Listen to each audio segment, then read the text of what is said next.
Racing's important to men who do it well. When you're racing, it's life. Anything that happens before or after, it's just waiting. Salut tout le monde! Dans moins de 2 semaines sort le film Le Mans 66 et j'ai particulièrement hâte d'aller le voir. En attendant, pourquoi ne pas se remettre un film de légende de la course automobile? J'ai nommé Le Mans de Steve McQueen. Le Mans est un film américain avec comme acteur principal Steve McQueen, sorti en 1971, racontant la course des 24 heures du Mans 1970. Le scénario du film est assez simple. Michael Delaney, alias Steve McQueen, revient aux 24 heures du Mans après un grave accident l'année précédente avec un autre pilote qui décédera. Il finit par tomber amoureux de la veuve malgré ce drame commun. Le film se concentre peu sur cette histoire d'amour et ne se focalise presque qu'exclusivement à la course où Porsche et Ferrari bataillent pour la victoire.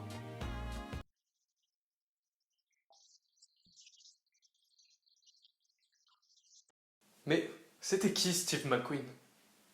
Steve McQueen est né en mars 1930 dans l'Indiana aux États-Unis et est mort d'un cancer en novembre 1980 au Mexique à l'âge de 50 ans. C'était un acteur, producteur, pilote automobile et pilote de moto américain. Surnommé The King of Cool, ses rôles d'anti-héros se développèrent au plus fort de la contre-culture des années 60 et firent de lui l'un des acteurs les plus populaires au box-office de cette décennie avec des films comme La Grande Évasion, L'Affaire Thomas Crown ou encore Bullitt. Amoureux de voitures, de motos et de vitesse, il a le désir de faire le film de course automobile ultime. Steve McQueen s'était déjà proposé à John Frankenheimer pour avoir un rôle dans le film Grand Prix, sorti en 1966, mais le réalisateur refusa en déclarant qu'il souhaitait mettre en avant le spectacle automobile et non un acteur. Il eut aussi un projet nommé Day of a Champion, mais qui ne vut jamais le jour. De cette idée naîtra le film Le Mans en 1970. Mais revenons un petit peu en arrière. Steve McQueen était l'un des seuls acteurs de l'époque à réaliser un grand nombre de ses propres cascades dans les films et à faire de la compétition automobile. Une course sera d'ailleurs très importante pour lui en 1970 puisqu'il participera aux 12 heures de Sebring avec une Porsche 908 en compagnie de Peter Revson. Il s'était cassé le pied une semaine avant à une course de moto et il prit quand même le départ de celle-ci. Après une course absolument fantastique, il finit deuxième à seulement 23 secondes de la Ferrari de Mario Andretti. Il gagna auprès des autres coureurs un vrai respect et n'était pas vu comme une simple star hollywoodienne. C'était un vrai pilote.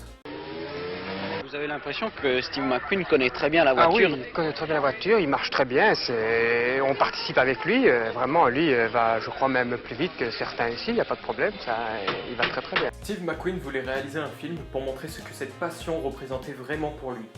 Il va associer sa société Solar Production avec Cinema Center Film et le 7 juin 1970, le tournage du film commence une semaine avant la 38e édition des 24 heures du Mans. Au départ, McQueen était censé participer à la course pour pouvoir avoir des plans de lui dans celle-ci, mais les producteurs décidèrent que c'était trop dangereux qu'il y participe. Qu'en est-il exactement au sujet de vos assureurs? En fait, l'opposition à ma participation aux 24 heures vient surtout de la compagnie qui produit le film.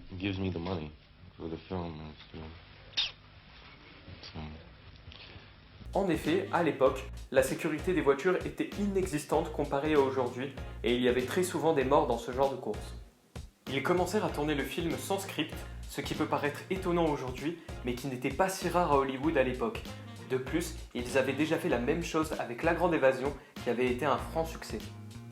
Ils tournèrent une partie du film durant la vraie course, grâce à la Porsche 908 qui avait utilisé McQueen à Sebring, qui avait été modifiée pour pouvoir porter 3 caméras, 2 à l'arrière et 1 à l'avant, pour pouvoir avoir des plans de la course en pleine immersion. Le reste du tournage sera beaucoup plus compliqué, car après plusieurs semaines, le film n'a toujours pas de script. Steve McQueen était dans une période difficile où il subissait beaucoup de stress et de grandes tensions. Il avait même par moments des épisodes paranoïaques liés à sa présence sur la liste des personnes à assassiner faite par le tueur Charles Manson qui a été le commanditaire des meurtres de Sharon Tate, épouse du réalisateur Roman Polanski, alors enceinte de 8 mois ainsi que de 4 de ses amis. Les excès d'alcool, de drogue et de femmes coûteront à Steve McQueen son mariage et sa famille et le réalisateur John Sturge, après un trop grand nombre de désaccords, décidera de quitter le tournage.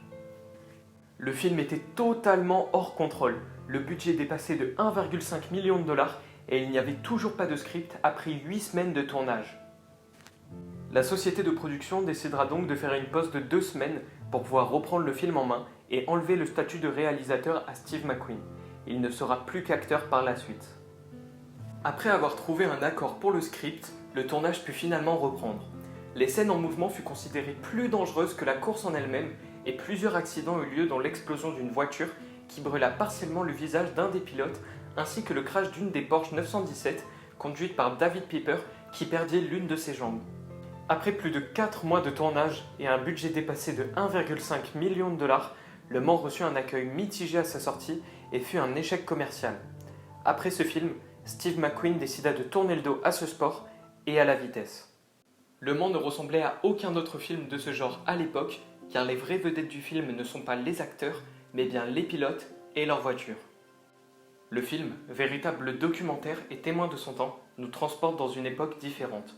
Une période où l'homme, en quête de liberté, d'exploit et de performance, était prêt au péril de sa vie de vivre pleinement pour ses passions. I've always wanted to shoot a motor racing picture because it's always been something close to my heart. I sometimes thought, well, maybe I shouldn't do it. When something is close to you, you have a tendency to become too much a perfectionist with it. And I don't think there's any race driver that could really tell you why he races. But I think he could probably show you.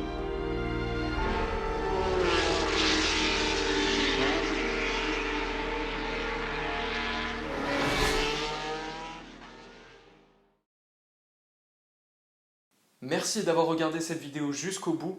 Si vous voulez me soutenir, n'hésitez pas à aller sur mon site internet, jeter un coup d'œil. Je vends tout simplement des tirages photos, notamment d'une véritable Porsche 917 que j'ai photographiée en octobre au circuit Paul Ricard. Vous pouvez me suivre également sur Facebook et Instagram sur Taiga Horizon, où je poste régulièrement des photos de mon travail, de voitures et de motos. On se dit à la prochaine vidéo et d'ici là, portez-vous bien. A plus.